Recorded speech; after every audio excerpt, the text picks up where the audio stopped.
desk. Andrew, good morning. Good morning. All right, and the guy that snuck in. I know. I'm the old guy shaking my fist at people as they cut me off on the freeway. That's me now. Yes, well, telling them to get off your lawn.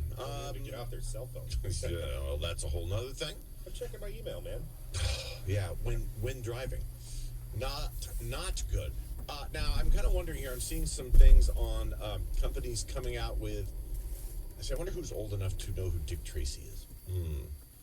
Heard the name. Andrew, you know who Dick Tracy is? They had the cool watch, the communicator watch. Don't know any of that, but I've heard the name. And so, Warren Beatty, right? That's who he makes Dick Tracy. and smartwatches. I kind of wonder if that's finally going to happen. Now, that over the last 10 years, there's been a variety of smartwatches. I had a Microsoft or NSA. And they kind of came and went. They were bulky, kind of ugly, geeky. But now the evolution is that it may finally happen. And if Apple made an iWatch, Andrew, if it could look like almost anything, and as long as it said iWatch on it, it would sell. Probably. And they would create a new category. Yeah, sort of. I mean, it's more like a revised version of an existing category. Because, they don't really sell. But so what would be the benefit? It would be tied in with Wi-Fi. You could get your updates. You could get little email blasts or texts without having to carry around your phone. Now, the issue of why it's not as important as it used to be is we do that through our phone. Well, I think it's designed to bring you into the ecosystem. So they're trying to find a low-cost way to get you in the Apple realm. And they're not going to lower the price. Yeah. And it will work with most proximity. So it's an easier way to have your phone in your pocket to see things that might be in the Right. It's not as intrusive. It's if you're with other people, a glance at the watch is not like pulling out your phone and Yeah. typing on it. Yeah, and it's tied into GPS. So, for instance, it can allow your life if you go into any bar, So there's some, benefits there. Right. Yeah, we'll see what happens. I don't know if it's going to happen, but all these crazy products, How about Google Glass? Andrew, have you looked at that? Yeah, it looks pretty cool. Would you wear them? I probably would. Yeah. I can see it. So what is Google Glass? Well, oh gosh. I mean, you probably know more about it than I do. It's basically glasses that you wear that it's displaying content. Yeah, it's like a heads-up display Glasses, on your basically. sunglasses. Yeah. tether with your phone. Yeah. That's all going to be dependent upon the network, availability of network, Yeah. and availability of information, because garbage in, garbage out. It's not magic. And some people think, oh, well, if I put on Google Glass, it's going to tell me where all the restaurants are and all this are and that. Well, if they're It not does. in the system, Yeah. it's not going to. Well, it's not so magic. a lot of stuff is in Yelp, and it'll give you a heads-up display for Yelp. It'll also do directions, and it's very interesting. The audio on it actually is bone conduction audio, so there is no earpiece. You just hear it in your ear when it's touching your head, which is really wild. I like technology. But they're like $1,500. Yeah, now they're just like anything. It's Yeah. going to be a volume play that as Sure. the volume goes up, the price will come down. We just don't know. Who knows who's going to be the adopter of this? Well, military obviously has done a lot of this work because it's like Terminator heads-up display when you're looking at stuff. So you can filter what you want to see. For instance, I could filter just